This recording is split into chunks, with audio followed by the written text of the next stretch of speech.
Excuse me if I don't feel well this morning, but I don't feel well this morning. I got a long drive and I'm bored. I'm not bored.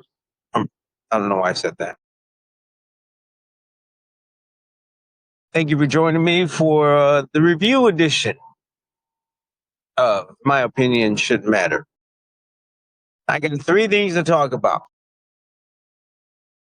Someone asked me to talk about one of them because I never did it anyway, so I'm going to give my opinion. I don't know if I save that for last or save that first.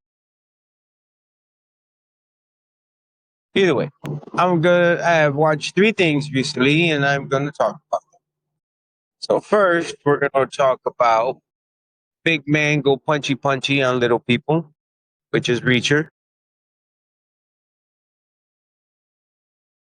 I guess I can move on to Lanterns. There's only one episode of Lanterns, so that's not going to mean much. And then I will talk about the new Spiderman. So spoilers. If you haven't seen any of those, shit out of luck. Go watch them. Then come back. Because I'm not even sure how to do a review. So let's start with Big Man Go Punchy Punchy on Little People, which is Reacher. There's 4 episodes of Reacher, and yes, in 2 days I watched all 4 because it's Reacher. Why they haven't made Alan Richardson Batman yet, I have no idea. He could totally be that gangster big ass Batman. I I thoroughly enjoy Reacher. I like how it works. I mean, he big man traveling through cities and no houses or nothing, and it's actually pretty good. Uh, so it basically starts off with him in a train. I was interested in the show, and I've watched the first 2 seasons, and I didn't jump to go watch this one when it first came out, but then I heard a review on it by Fat Man Beyond, which is Mark Bernard and uh, Kevin Smith, and they said the opening scene. Trigger warning: the opening scene, the lady blows her brains out. So yeah, I was interested. I was like, okay, they started off crazy, and they did. She blows her brains out. So he goes on to, I guess he feels bad that he couldn't stop her from blowing her brains out. So he wants to find out why she blew her brains out. Then it gets real political, real fast, I guess. So you have the alphabet agencies that get involved. You have the local cops and whatnot, detectives, and then you have. 'Cause I don't know actors and actresses' names, and I didn't feel like maybe in the future I'll start writing these things down so I can know more and give them credit for who they are. But I don't have too many viewers, so I'll figure it out a little bit.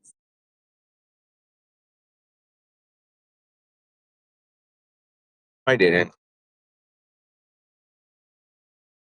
Um,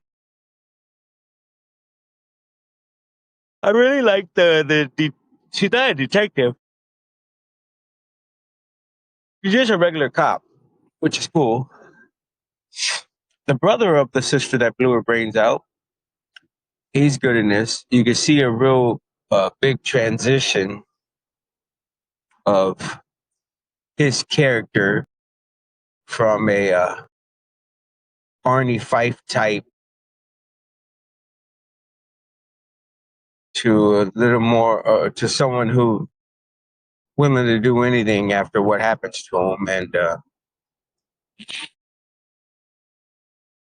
we do find out why she killed herself, which is terrible because he spends the first 3 episodes looking for his nephew, and they find the woman that his nephew was with dead, and then yeah, they find him dead, and then we find out.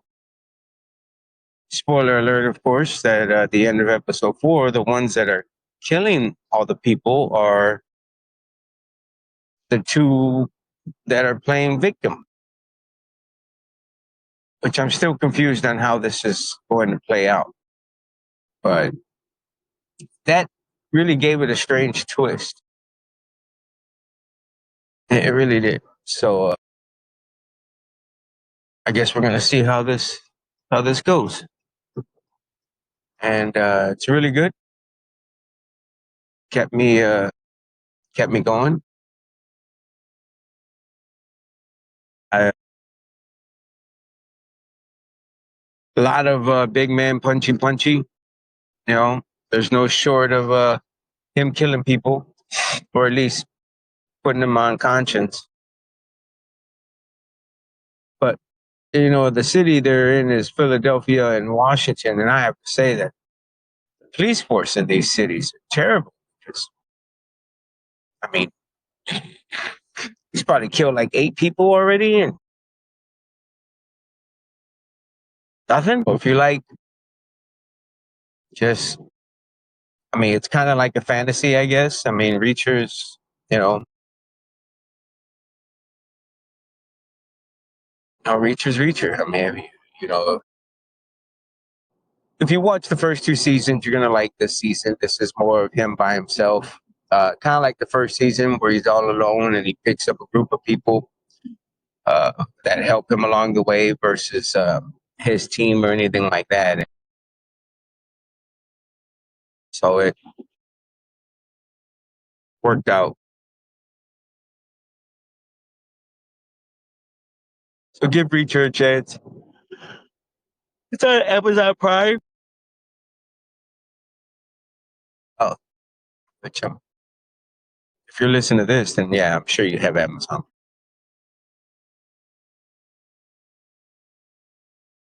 I'm moving on the Lanterns, and this is going to be on HBO Max. And they only put out 1 episode, which is should at least given us 2. But HBO does things HBO's way, and you know, I, I'll be honest, I haven't seen Supergirl yet, even though I'm sure I'll like it, even though it caught a lot of crap. I enjoyed Superman. I did. I, I know a lot of people didn't, but I did. It was more, I guess, if you would say, comic book accurate, because, well, yeah, I mean, um, this is canon to the Superman and Supergirl. This is part of James's Gunn universe.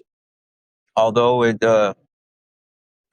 want to know what this reminds me of? This reminds me of how you get these bad movies that nobody likes. Well, they're not bad movies; just a lot of people don't like them because it's not what they would have done.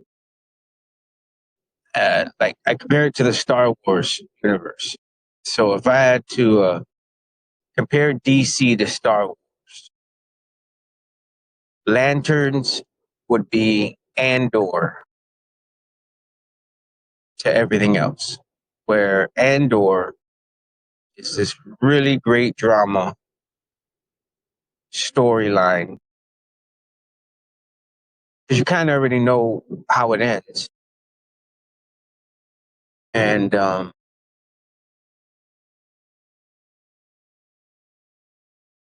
it reminds me of the first season of True Detective because mind you, they are space cops, and it starts off with him giving an interview. The His character, the Green Lantern or whatnot, giving an interview of revealing who he is. And there's a time jump in between. I want to say this is 2016. Where, the gentleman that's kind of weird too, the way they start this thing, because the kids are watching the news, watching him come out as the Green Lantern, and then their father, who they're hiding it from, takes him outside, and the way he, I guess, disciplines him, but it doesn't feel like discipline at the end. He has him put an apple on his head and then shoots the apple off his head. Now, and then you can see in the background the whole different bullet holes as the kid has gotten older and older and older. So it's a it's a bullet hole for every time he's done this with him. So he's used to it by now, so he doesn't flinch.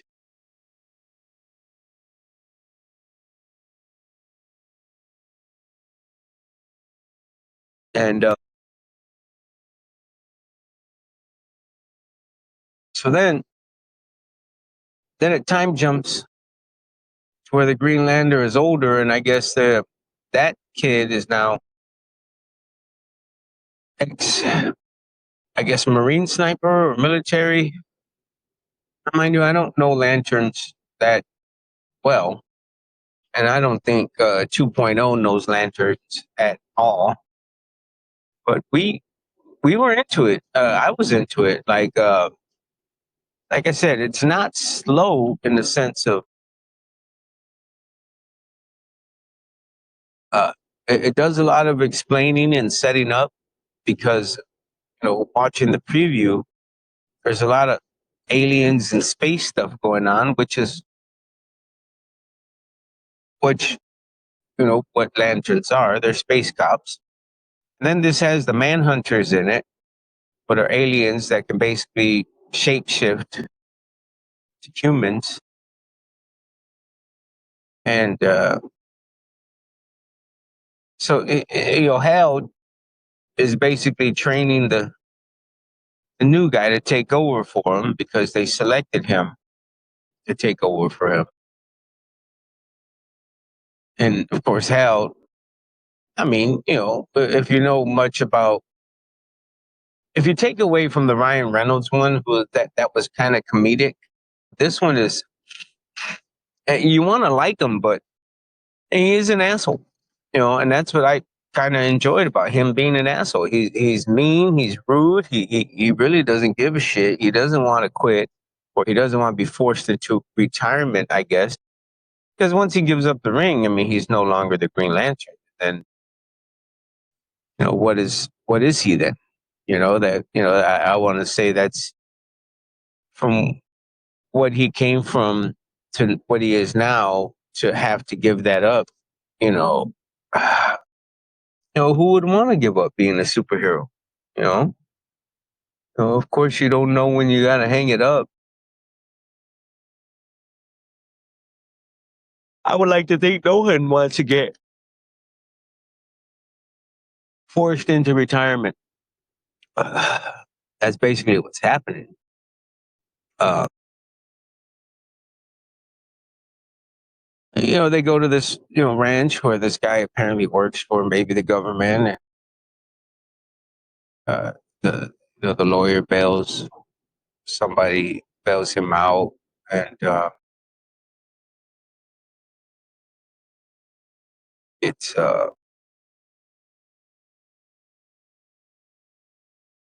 there's aliens there. An alien blows itself up because it doesn't want to be found, and I still haven't really gotten into the story why or what exactly is going on. So time jump again to now, which is now the end of the episode, without giving too much away, but I'm basically going to give it away. Uh, the gentleman he was training meets up with the sheriff of this town where they ended up in. I don't know if it's Nebraska, Minnesota, I can't remember. And they go to the stadium where the first aliens were killed, which I didn't explain that, but that's how this all starts off, where they're trying to figure out why these aliens were killed. And so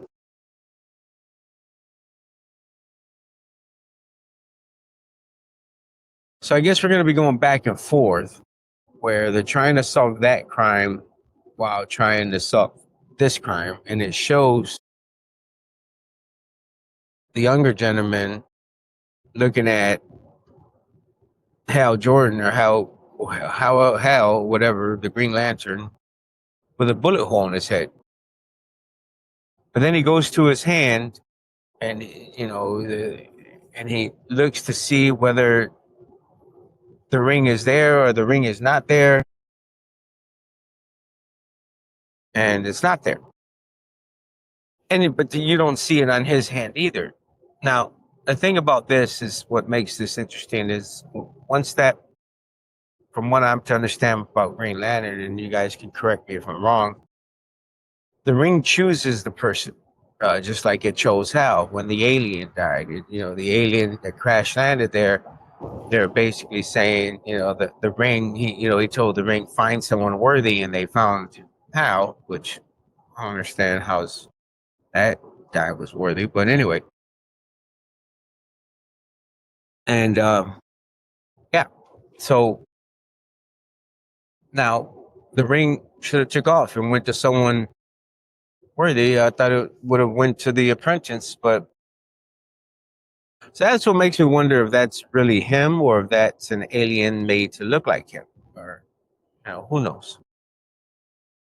But like I said, it does give off that true detective feel, which keeps you engaged because you're curious, and it's not too slow to where you you get bored. I wasn't bored at all, so I'm looking forward to the second episode. And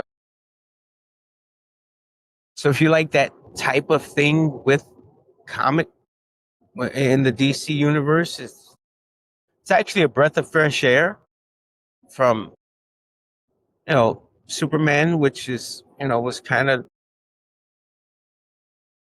from what I know. I mean, Supergirl was kind of like Guardians of the Galaxy by herself, and the dog dies, or the dog doesn't die, or it's basically John Wick. It could be more, but that's every review that I've seen about Supergirl was, it's basically Guardians of the Galaxy. And I don't get me wrong, I like Guardians of the Galaxy. I'm just waiting for it to come out on HBO Max for free because I don't feel like paying for it. I just don't. Not for something that uh, I'll be able to watch for free in a few months or a few weeks whenever HBO puts it out. I like Superman, but I probably could have waited for that too. It's not something that I'm going to go to the movie theaters and watch. Pick my battles with the movie theaters. That you know, it's expensive. It really is. Now we go on a Tuesday now because see, get a discount on food and the actual movie theater and the movie.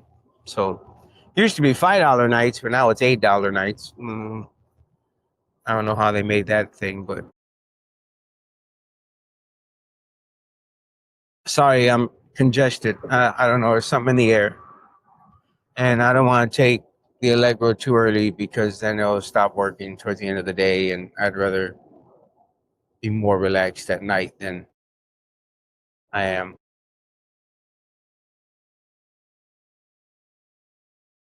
Because I'm all alone in the truck, and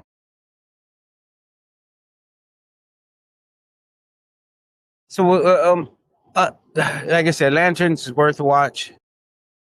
It's part of the DC universe. It's all canon. So how they're going to bring everybody together, not sure. You would think if aliens are there and they show that they're aliens, you would think Superman would have showed up and be like, "Yo, we got aliens. All right, let me go sniff them out." But it's not how it works, because you do see the original. Well, that not the original, but the one lantern from. Oh, somebody lost their ladder from Superman. So he's there. So I'm not sure why he's not. I mean, I guess there's two people taking care of this part of the galaxy because that's what the lanterns do. They space cops, and so yeah. So moving on to Spider-Man, I like this Spider-Man a lot. I wasn't into the. Uh, well, okay, take that back. I really, really enjoyed the Spider-Man with all the Spider-Mans. Like I can watch that one. The way that one was done was great. I mean, Tobey Maguire, Andrew Garfield, which Andrew is probably my favorite actor of the three. I like Andrew Garfield. He's a great actor. Don't get me wrong, Tom Holland's coming into his own, but Andrew Garfield has proven himself. I think it was Hacksaw Ridge. Yeah, and this one really, oh my god, this one really, man, uh, so it shows him basically going through puberty, I guess, as a spider. Spiders, go through this metamorphosis or whatnot, and of course he's still just being the neighborhood Spider-Man. Uh, I like that Elena comes out in it. I mean, who wouldn't want to look at her? I mean, the Black Widow, the new Black Widow. You know, yes, more of her, of course, and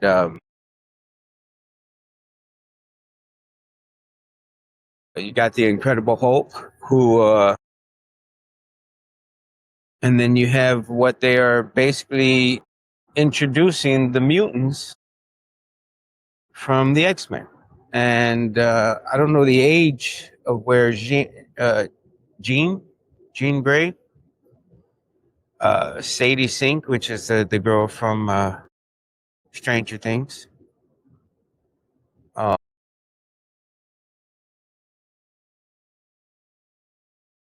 she basically in the infant stages of her powers, and they actually help her learn how to use her powers or gain more power, with added stress. Because I like to think the way the mutants become stronger is because you give them adversity and trauma, of course. And they play her out to be the bad guy, which she is, in a way, because I want to say she kills a bunch of people when she takes over their minds. She can jump, from different minds, but she's got to be a certain distance away from them. And he figures this out. Tom Holland, I guess. And of course, he's still stocky. uh, his ex or well, present or whatever, his wife in real life, and his best friend, and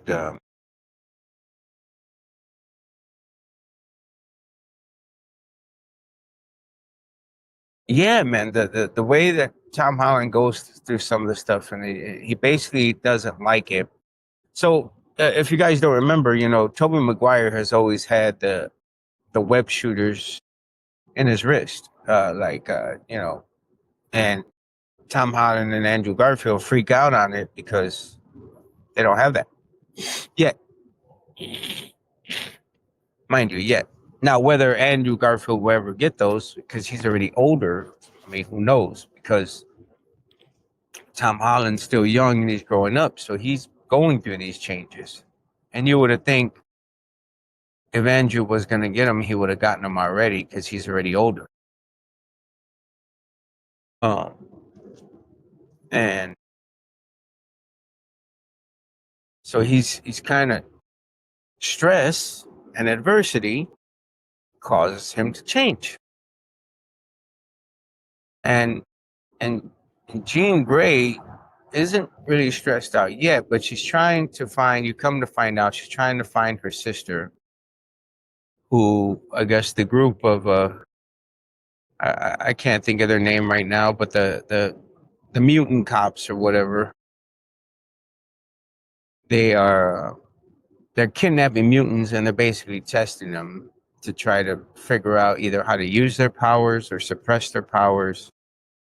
And so they make weapons for each mutant because Spider-Man is a mutant.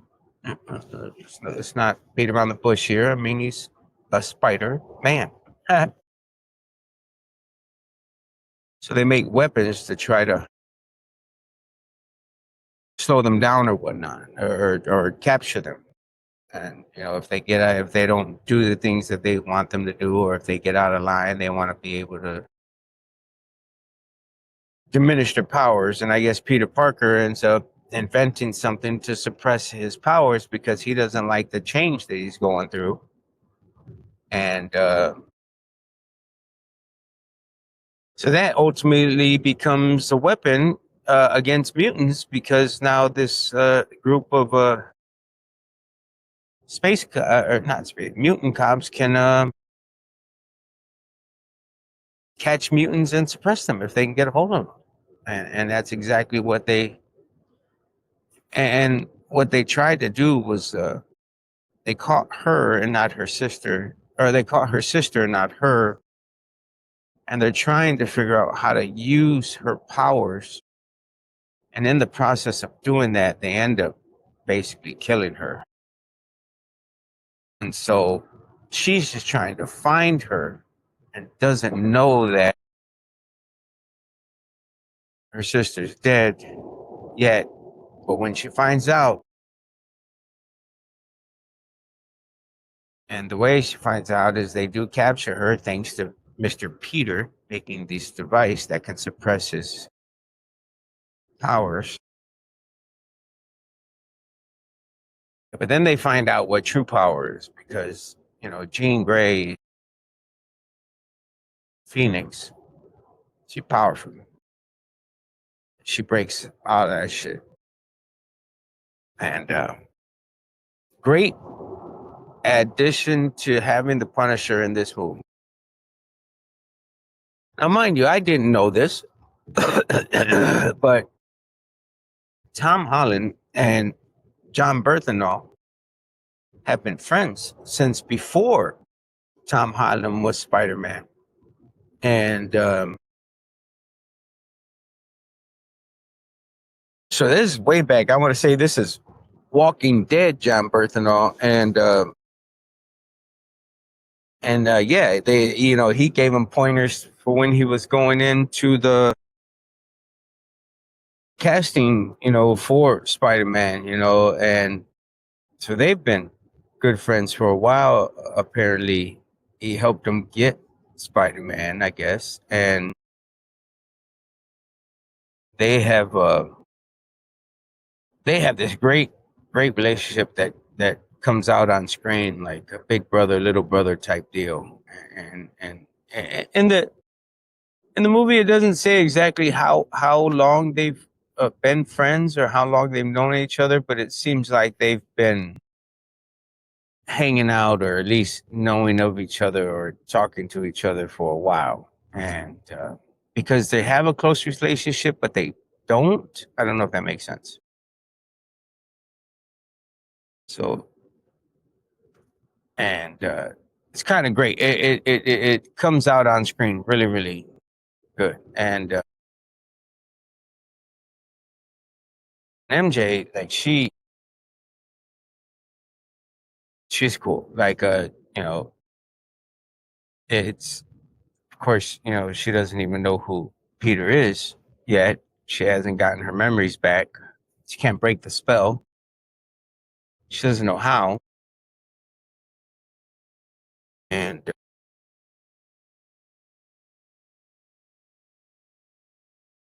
uh, and his best friend, you know, still has this obsession with him, because apparently, and basically they always seem to be like, oh, he saves us every few times, like he saved us a few times, and they can't figure out why Spider-Man is always saving them, or why they're always into some shit when Spider-Man's around. They basically can't figure that out, unbeknownst that they all were best friends, and this other. Well, I mean, Peter remembers, they probably should have just wiped him to begin with. We wouldn't have all these feelings.